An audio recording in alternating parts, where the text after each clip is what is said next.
Assalamualaikum warahmatullahi wabarakatuh. Waalaikumsalam warahmatullahi wabarakatuh. Saya akan menjelaskan tentang hardware atau perangkat keras. Apa sih hardware itu? Hardware itu adalah semua jenis piranti atau komponen komputer yang bagian fisiknya dapat dilihat secara kasat mata dan dirasakan langsung. Nah, berikut ini adalah gambaran dari sistem komputer. Semua komponen ini terhubung langsung ke memori utama.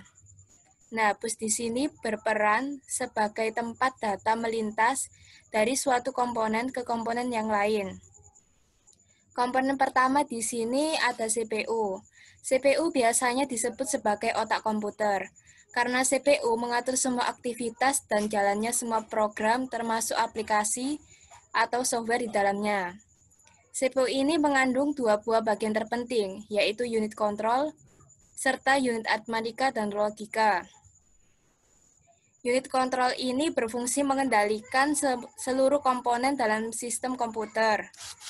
Unit aritmatika dan logika ini berperan dalam melaksanakan operasi-operasi perhitungan, seperti pengurangan, penjumlahan, pengalian, maupun operasi pembandingan.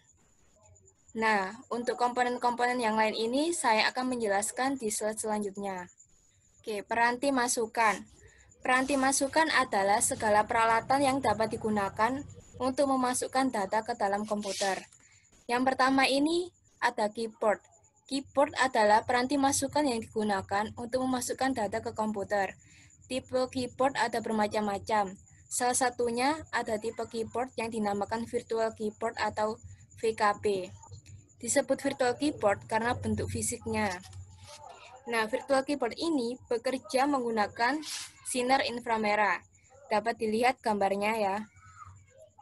Oke, selanjutnya ada mouse. Mouse adalah jenis peranti masukan yang umum dipakai pada komputer yang mendukung sistem berbasis grafis. Peranti ini memiliki 2 atau 3 tombol untuk melakukan suatu tindakan tertentu dan bola untuk mengatur lokasi penunjuk atau kursor dalam layar. Terus yang ketiga ada touchscreen. Touchscreen adalah jenis layar yang dirancang secara khusus untuk memungkinkan pemakai memiliki tindakan tertentu pada aplikasi dengan cara menyentuh layar dengan ujung jari. Terus yang keempat ada optical character reader dan optical scanner. OCR berupa suatu scanner yang dapat mengenali teks yang terdapat pada dokumen-dokumen seperti laporan, buku, dan sebagainya. Nah, kemudian peranti keluaran. Peranti keluaran adalah peralatan yang digunakan untuk menyajikan hasil pemrosesan komputer. Yang pertama ini ada monitor. Monitor adalah jenis peranti keluaran yang umum digunakan. Pada prinsipnya, monitor adalah layar video atau kadangkala disebut dengan istilah VDU atau Video Display Unit. Monitor berfungsi menampilkan perintah pada komputer. Peranti ini terbagi menjadi CRT atau Cartridge Write Tube dan layar datar atau Flat Panel Display. Nah, layar datar dibedakan menjadi 3, yaitu LCD, LED, dan plasma. Nah, monitor CRT. Yang pertama monitor CRT. Monitor ini itu biasa disebut sebagai monitor tabung, karena monitor ini disusun menggunakan tabung sinar katode. Terus yang ketiga ini termasuk layar datar. Nah, yang pertama ada LCD. LCD ini atau Liquid Crystal Display bekerja dengan memanfaatkan kristal cair sebagai penghasil gambar monitor. Terus yang kedua ini ada monitor LED atau Light Emitting Diode. Memiliki teknologi yang sama dengan LCD dengan pengembangan lebih lanjut yang memiliki efek display peningkatan pada warna yang ditampilkan. Terus yang terakhir ada monitor plasma. Monitor plasma ini merupakan monitor yang menggabungkan teknologi CRT dengan LCD. Kemudian printer. Printer merupakan peranti yang berfungsi untuk mencetak keluaran komputer dalam bentuk hard copy. Jenis printer dibedakan menjadi 2, yaitu impact printer dan non-impact printer. Yang pertama ada impact printer, ada 3 macam.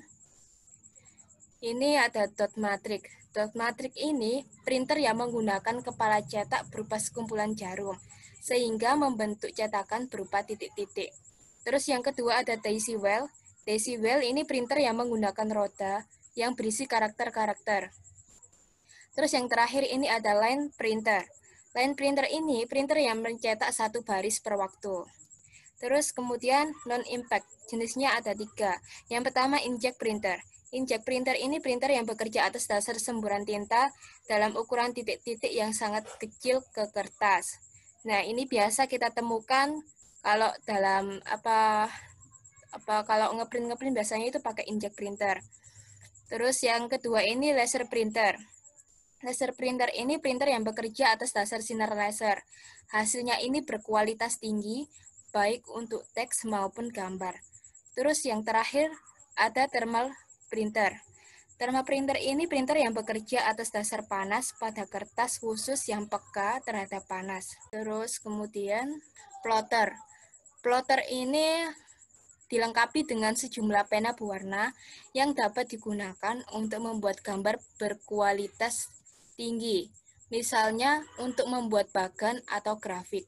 Nah, plotter ini banyak dipakai untuk aplikasi arsitektur dan teknik. Oke, kemudian peranti penyimpan sekunder. Nah, sebenarnya ini ada banyak, tapi saya menjelaskan hanya 2 saja. Yang pertama, hard disk. Hard disk adalah salah satu perangkat keras komputer yang menyediakan ruang penyimpanan yang digunakan untuk menyimpan atau membaca data pada komputer. Hard disk merupakan jenis memori komputer yang memiliki sifat non-volatile memori yang berarti data pada memori jenis ini tidak akan hilang meski perangkat tersebut telah dimatikan. Terus yang kedua, flash disk. Flash disk adalah sebuah alat penyimpanan data eksternal yang dihubungkan port USB yang mampu menyimpan berbagai format data dan memiliki kapasitas penyimpanan yang cukup besar. Flash disk dapat menyimpan data secara permanen, walaupun aliran listrik pada rangkaian flash disk diputuskan. Apa ada yang ditanyakan? Ya. Ya. Saya mau bertanya. Mewakili Eka Novita. Ya. Apa kelebihan dan kekurangan komputer generasi pertama? Terima kasih. Ya, saya akan menjawab. Yang pertama, kelebihan komputer generasi pertama. Kelebihannya yang pertama yaitu memotivasi para ilmuwan menciptakan komputer terbaik. Nah, kenapa hal ini bisa kita lihat perkembangan sejarah komputer, di mana setelah komputer generasi pertama, muncullah komputer generasi kedua, dan seterusnya hingga saat ini. Jika komputer generasi pertama tidak ada, mungkin saat ini kita tidak akan mengenal komputer. Terus kelebihan yang kedua yaitu memicu perkembangan pabrik pembuat komputer. Komputer generasi pertama membuat banyak perusahaan teknologi dan beberapa manufaktur berlomba untuk membuat dan juga mengembangkan komputer mereka. Terus ada kekurangannya. Kekurangan dari komputer generasi pertama yang pertama, berukuran sangat besar. Nah, bisa kita lihat gambarnya yang tadi ya. Oke, komputer generasi pertama. Nah, komputer generasi pertama ini berukuran sangat besar. Nah, untuk satu mesin komputer saja membutuhkan ruangan seluas kamar tidur. Hal ini membuat komputer generasi pertama ini tidak cocok untuk digunakan secara personal. Terus kemudian yang kedua, boros listrik. Nah, butuh banyak daya untuk membantu menyalakan dan juga mengoperasikan komputer generasi pertama. Hal ini disebabkan karena kapasitas penyimpanan memori yang terdiri dari puluhan ribu tabung yang berukuran besar dan juga membutuhkan daya yang sangat besar. Terus kemudian komputer ini juga cepat panas, prosesor yang lambat, terus hanya bisa digunakan untuk kepentingan spesifik. Nah, kepentingan spesifik seperti apa? Itu apabila komputer tersebut diciptakan untuk membuat suatu produk, maka selamanya komputer itu hanya akan bisa membuat satu produk saja. Terus kemudian kapasitas hard disk yang kecil, dan hanya bisa dioperasikan menggunakan bahasa mesin. Oke, bagaimana? Sudah jelas apa belum? Ya, sudah. Oke, apa? Ya, sama-sama. Apa ada yang ditanyakan lagi? Ya, saya bertanya. Ya. Jelaskan hardware resource yang Anda ketahui dan jelaskan contohnya. Oke. Hardware resource yaitu semua sumber daya dalam komputer yang digunakan dalam pemrosesan data. Nah, contohnya ini seperti CPU, terus printer, serta jaringan lainnya. Oke. Apa ada yang ditanyakan lagi? Mas Dandi? Ada. Tidak, terima kasih. Ya, kemudian ada lagi? Udah. Ya. Saya Denis Setiawan mau bertanya, apa perbedaan kegunaan printer impact dan non-impact? Terima kasih. Oke. Printer impact itu printer yang melakukan teknik cetak dengan cara menekan atau memukul jarum head ke pita. Nah, sedangkan printer non-impact ini printer yang melakukan teknik cetak dengan cara menyemprot. Nah, printer non-impact ini seperti kayak printer yang bisa kita temukan. Nah, itu printer non-impact. Nah, gimana Mas Denny? Apa sudah jelas apa belum? Cukup. Oke, apa ada yang ditanyakan lagi? Kayaknya sudah. Oh iya, tadi ada yang bertanya lewat chat WA.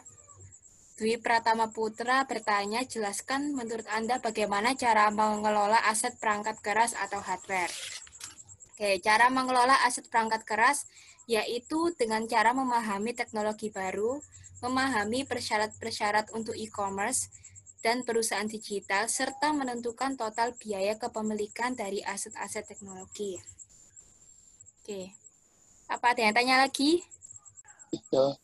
Oke, kalau gitu saya akhiri. Cukup sekian. Terima kasih. Maaf bila ada salah kata. Wassalamualaikum warahmatullahi wabarakatuh. Waalaikumsalam warahmatullahi wabarakatuh.